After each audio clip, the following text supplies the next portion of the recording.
Yeah, I'll open it up to questions though.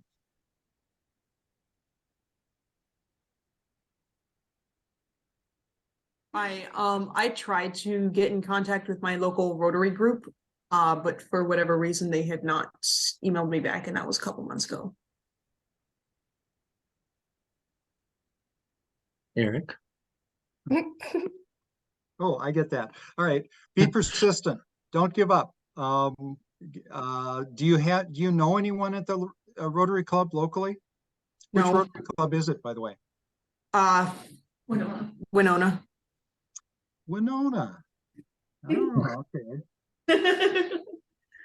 I used to be a member of the Winona Rotary Club, so I know people there. Okay.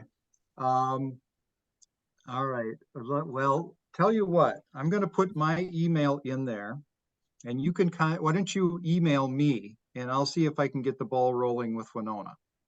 Okay. Thank you. Mhm.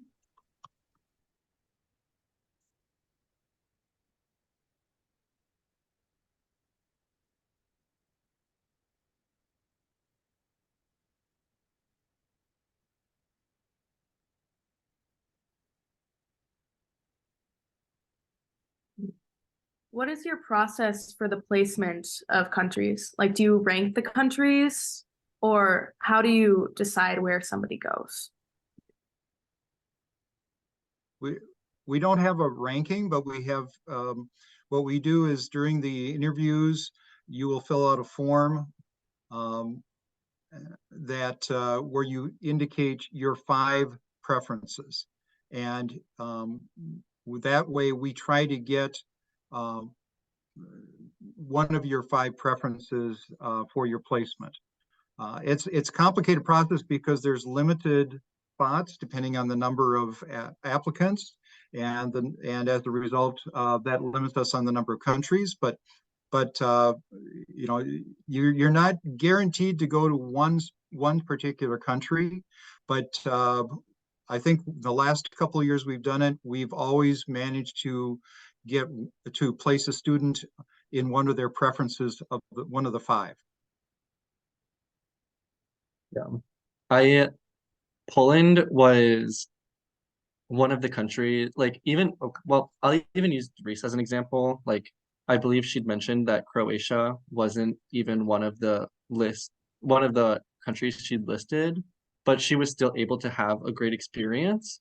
And so I would recognize that despite the guarantee, you can have a great experience wherever you go. And we want you to come in with that kind of international mindset.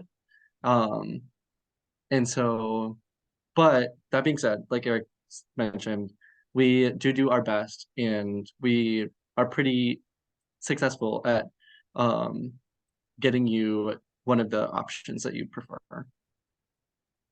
Yeah, and just to add on to that a little bit, my situation is unique. It's rare that you would get a country that's not on your list at all. For me, there was a couple of factors that contributed, one of which was I had literally just turned 15. And at the time, a lot of the countries in South America wanted you to be 16. So that was part of it. But like I said, I still had an absolutely amazing experience, and it really felt like it was where I was meant to be. I know that sounds like kind of cheesy, but I think that like no matter what, you can have an amazing experience wherever. And I also would say like my experience is definitely not the norm at all.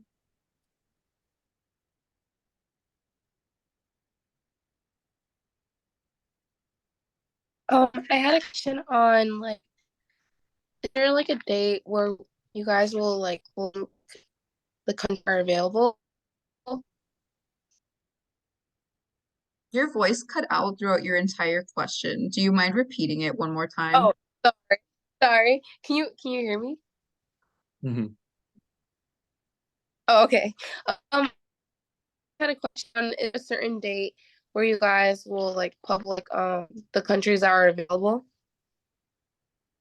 It'll be, I don't know the specific date, but it will be before the interviews on December 2nd. So you'll have it in advance.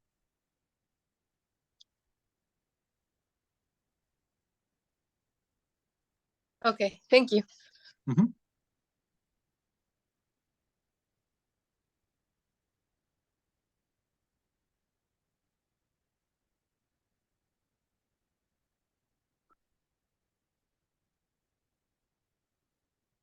Anyone else?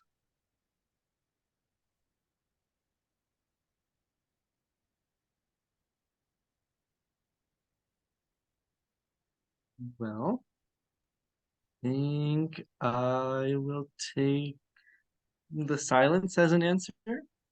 Um, so with that said, I guess we can wrap things up. I want to thank everyone for coming and for all the presenters being here and sharing your time with us. So, um, I hope that you guys will all consider applying for the youth exchange program. We look forward to seeing you in the future. So, yeah. Bye, everyone.